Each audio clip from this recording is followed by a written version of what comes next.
আর আমার প্রতিষ্ঠানের নাম হলো নকশা হস্তশিল্প, থাকি জামালপুরে। এবারের এসএমই মেলায় এই প্রথম আমার অংশগ্রহণ করা, আমি কখনো অংশগ্রহণ করিনি এসএমই মেলায়, যদিও ব্যবসার বয়স আমার অনেক বছর,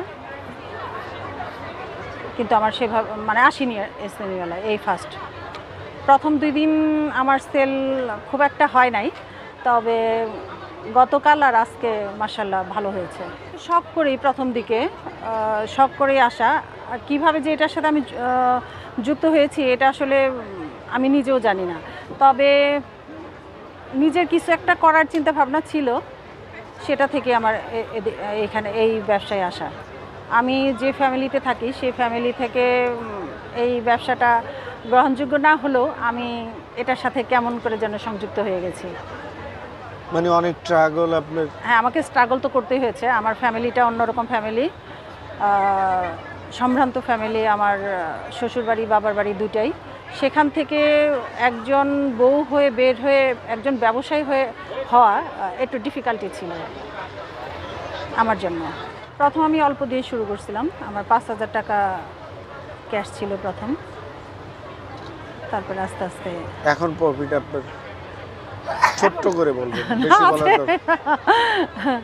প্রফিট আছে, যা আছে তো আছে। আচ্ছা, তো এই উদ্যোক্তার পিছনে যদি আমরা বলি যে নারী উদ্যোক্তা যারা আছে প্রত্যেকেরই ফ্যামিলি অনেকেই সাপোর্ট পায় না, যেমনটা আপনি বলছিলেন যে আমি সাপোর্টটা পাইনি। সাপোর্ট ঠিক না, তারা আমাকে বিরোধিতাও করেনি, আবার সেভাবে সহযোগিতাও করেনি। তখন বলতেছে করতেছে আমার মতো। আর আমি যেটা করেছি সেটা আমার সংসারে কাজকর্ম সব শেষ করে সবাই যখন অবসর রেস্ট নিত, সেই আমার রেস্টের সময়টাতে আমি আমার এই ব্যবসাতে সময় দিয়েছি। সেই সময়টা এই জন্য কেউ আমাকে কিছু বলতে পারেনি, হয়তো বা ভেবেছে যে ওর মতো করতে থাক, ভালো লাগছে।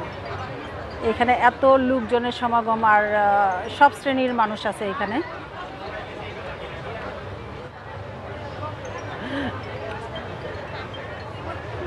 যেটা আপনার মাল বাইরেও তো প্রোডাক্ট সেল হচ্ছে? সারা বাংলাদেশে যায়, বাইরের দেশেও তো এক্সপোর্ট বাইরে হচ্ছে। আমরা সরাসরি আমি পাঠাই নাই আপু, 1 মিনিট, সরাসরি পাঠাই নাই, আমার রিলেটিভের মাধ্যমে গেছে দেশের বাইরে আমার অনেক প্রোডাক্ট।